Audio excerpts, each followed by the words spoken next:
इतिहास ने अगर हमें कुछ सिखाया है तो वो ये है कि कोई भी किसी को भी कभी भी मार सकता है। If history's taught us anything, it says you can kill anyone.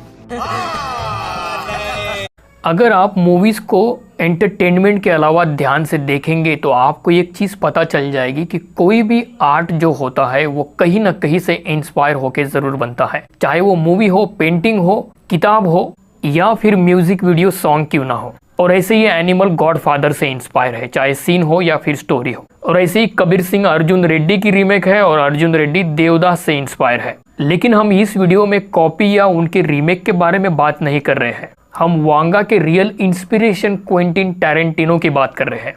इस बात को एनिमल के एक सीन में क्लियर कर दिया गया है कि ये टैरेंटिनो से इंस्पायर है। इस सीन को देखने के बाद अगर आपको समझ में नहीं आया होगा तो इनग्लोरियस बास्टर्ड नाम की टैरेंटिनो की एक बेहतरीन फिल्म है। इस फिल्म के अंदर बहुत लंबा सीन शूट किया गया है छोटी सी बात बताने के लिए कि नाजीज जो होते हैं वो अपनी उंगलियों को ऐसे नहीं दिखाते, अगर उनको 3 कहना होता है तो वो ऐसे दिखाते हैं। The order 3 glasses. That's the German 3. ऐसे। और यही 3 एलिमेंट वांगा अपनी फिल्मों में इस्तेमाल करते हैं जो कि टैरेंटिनो भी इस्तेमाल करते हैं ऐसे।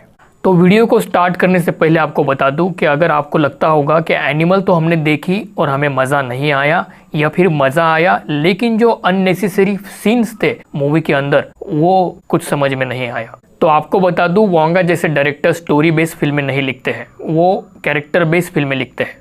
वांगा की ये दोनों ही फिल्में कैरेक्टर ड्रिवन थी, मतलब इनकी फिल्में देखते हुए आपको कोई लेना देना नहीं हो कि स्टोरी कहाँ जा रही है, बस आपको मजा आए कि कैरेक्टर आप क्या करने वाला है। अब कैरेक्टर्स के अलावा अपनी फिल्मों में वो म्यूजिक से कमाल करते हैं। जैसे ही हीरो की एंट्री होती है तो कुछ अलग म्यूजिक होता है क्योंकि उससे हर सीन यादगार बनता है। जैसे ही रणविजय की एंट्री होती है तो AR रहमान का म्यूजिक बजने लगता है, और जब गीतांजलि को वो देखता है तो रोजा का म्यूजिक बजता है, और जब अबरार की एंट्री होती है तो जमल जमल। अब जब भी आप इन म्यूजिक को कहीं भी सुनोगे तो आपके सामने यही चेहरे नजर आएंगे, मतलब म्यूजिक के जरिए सीन्स को मेमोरेबल बनाया गया। और ऐसे ही आपको कबीर सिंह के एंट्री पर भी दिखाया जाता है। वांगा अपना राइट मोटिव सिर्फ एंट्री पर ही इस्तेमाल नहीं करते हैं, वही चीज का एक्शन में भी बराबर इस्तेमाल करते हैं, जैसे कि अर्जुन वैली हो या फिर क्लाइमैक्स हो। म्यूजिक की बात मैंने इसलिए की क्योंकि वांगा की फिल्म म्यूजिक के ऊपर ही डिपेंड होती है। अगर गलती से भी आपने उनकी फिल्मों का म्यूट बटन ऑन कर दिया तो आपको उनकी फिल्में बेहद बोरिंग लगने लगेगी। और ऐसा इसलिए होता है क्योंकि वो अपनी फिल्मों में डाइजेंटिक और नॉन डाइजेंटिक म्यूजिक का इस्तेमाल करते हैं। बाकी डायरेक्टर्स भी इस चीज का इस्तेमाल करते हैं,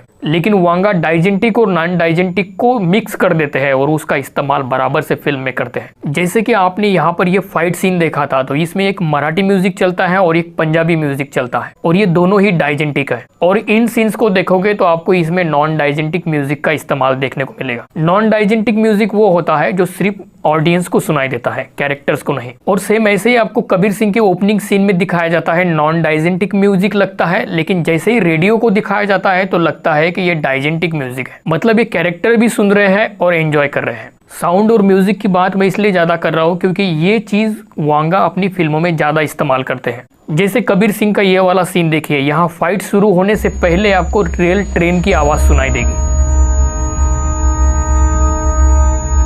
इसे सुन के आपको लगता है कि स्क्रीन के ऊपर अब बहुत कुछ बड़ा होने वाला है। सेम ऐसे ही जब दादी की डेथ हो जाती है तो पीछे से बस गुजरती है और उस बस का आवाज सुनाई देता है।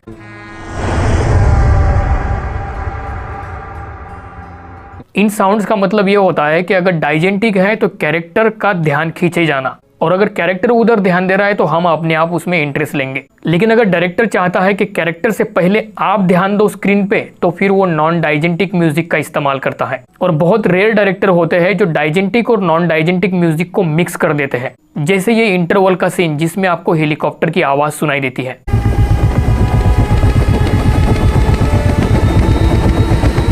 और ऐसा ही इंटरवल का सीन कबीर सिंह में भी रखा गया था जिसमें बाहर पटाखों की और ढोल की आवाज सुनाई देती है।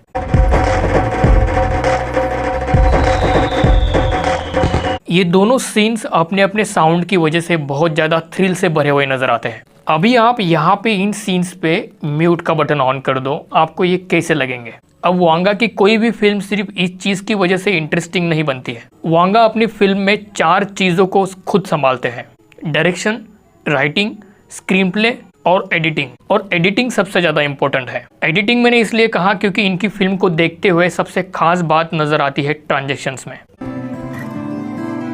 दीदी क्या हुआ दीदी? कुछ डायरेक्टरों की फिल्में होती है जिनका ट्रांजिशन एडिटिंग रूम में कोई एडिटर फिक्स करता है, जैसे जमल जमल वाला सीन। इसमें म्यूजिक आपको रणविजय के फ्रेम पर सुनाई देता है और जब फ्रेम चेंज होती है तब बॉबी देओल को दिखाया जाता है। और ये जे कट आपको एनिमल के ओपनिंग सीन में भी नजर आता है। Silence! Silence, class! Now, children, behave yourselves. Who will define what an animal is? जो कि वांगा का फेवरेट कट है, जे कट, जिसे वो बहुत ज्यादा इस्तेमाल करते हैं। और ये बहुत सारे जे कट आपको कबीर सिंह में देखने को मिलते हैं। और दोनों ही फिल्मों के कैरेक्टर्स को वांगा ने लिखा है और डायलॉग्स को लिखा है सौरभ गुप्ता ने, इसलिए आपको ये दोनों ही कैरेक्टर सेम नजर आते हैं। कैरेक्टर बेस्ड फिल्मों में ऐसी ही उटपटांग हरकतें करते हुए कैरेक्टर आपको नजर आएगा। तो ढोल बन जाएगा ढोल। रुक भाई, पहले हाथ से सामान ढक ले, दारू लग गई तो जलेगा वो, फिर विदाउट चड्डी बैठना पड़ेगा वो आइस वाइस लेके। उस कैरेक्टर का स्टोरी के साथ कोई लेना देना नहीं होता है, लेकिन वो अपना नेचर और अपना बिहेव समझाने के लिए ऐसी हरकतें करता है। और इसी वजह से इन दोनों ही कैरेक्टर्स का एटीट्यूड सेम नजर आता है और सेम वे में वो बात करते एक्सप्लेन करते हुए दिखाए जाते हैं। पापा क्यों बोलता है? उसके खुद के पापा नहीं है क्या? सर बोलना चाहिए। भैया आप तो चुप करो। नहीं मैं बोलूंगा, पापा मेरे पापा है, उसके पापा नहीं। श्रुतिका क्या प्रॉब्लम है बे? क्या प्रॉब्लम है? प्रीति से पूछ रही थी कल रात को तुम लोग रूम में साथ में थे क्या, तो उसके साथ हॉस्टल में रही, क्या हुआ? What is the... और भी बहुत सारी सिमिलरिटीज आप इनमें देख सकते हो, जैसे कि इन दोनों को ही एंगर इश्यूज है। दोनों ही अपने क्लास में टॉपर है, एक सर्जन है तो एक पायलट है, जो रिच बैकग्राउंड फैमिली से बिलोंग तो करते हैं लेकिन गरीबों के साथ उठते बैठते हैं। और इन माइनर डिटेल्स को अगर ऑडियंस मिस कर जाती है तो फिर इनकी खामियां दिखाते हैं और इन कैरेक्टर्स की कमियों को वो नोटिस करती है और पसंद भी करने लगती है। तो इसका फायदा यह है कि लोग इंटरेस्ट लेने लगते हैं। लोगों को इंटरेस्ट इसमें आता है कि वो कैरेक्टर एंड में कहाँ जाएगा, उसकी जिंदगी एंड में क्या होगी। अभी आपने अगर ये दोनों ही फिल्में देखी होगी तो इन दोनों में क्या क्या कमियां हैं यह आप अच्छे से जानते होंगे। ये आप मुझे बताना और ये भी बताना कि वांगा की आने वाली अगली फिल्म में ऐसे ही कमियों वाला कैरेक्टर आप देखना चाहोगे क्या, या आप अब सेम कैरेक्टर से बोर हो जाओगे। ये दोनों ही फिल्में एक ही डायरेक्टर की है। वैसे तो ये दो अलग अलग फिल्में हैं, लेकिन फिर भी मैं कहूंगा ये सेम ही फिल्म है, जो कि अगर आप भी कुछ डिटेल्स देखोगे तो आप भी समझ जाओगे। फॉर एग्जाम्पल कबीर सिंह के ओपनिंग में ही दादी कबीर का एक दोहा सुना रही होती है। चलती चक्की देखकर कहत कबीरा रोए, दो पाटन के बीच में साबत बचा न कोई।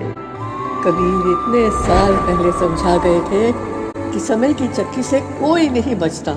और सेम ऐसी ही लाइन इंटरवल से पहले रणविजय बोलते हुए आपको नजर आता है। बुरा जी वेखण में गया, बुरा ना मिलिया कोई, जे मैं आपो देखया, मुझको बुरा ना कोई। और आप जानते होंगे ये दोहा भी कबीर का ही दोहा है।